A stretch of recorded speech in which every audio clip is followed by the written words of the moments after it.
Mark, thank you very much. Back to you in just a few minutes. Given hot temperature conditions in the summertime, utility blackouts are a possibility in the summer months, with back-to-back hot days working the energy grid a little bit overtime. Well, KWW reporter Emily Moss tonight live outside for us tonight in these very hot weather conditions. Emily, let's begin by talking about the frequency of those rolling blackouts.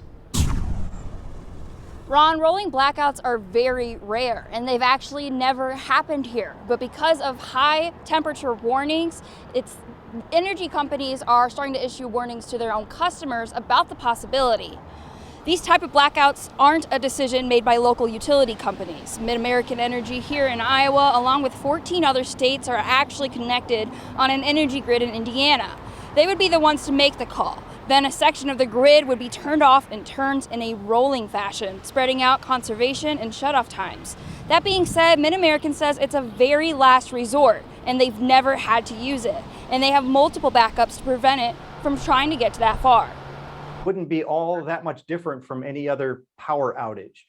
And this would be a last resort. This would be a very unusual circumstance. We've never experienced that before, and we're not planning on it.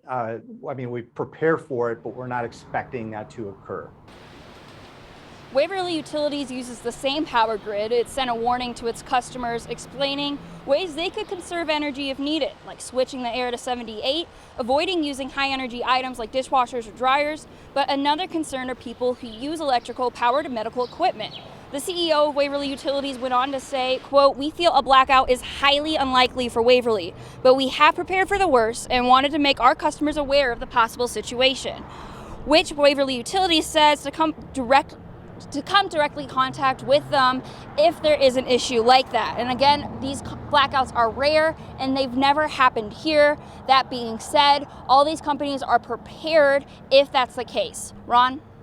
Emily, thanks a lot. Hot temperatures, of course. Make sure that you have our StormTrack 7 weather app. It's free wherever you download your apps, as well as our news app, which will have information on local cooling centers as well, plus anything 24/7.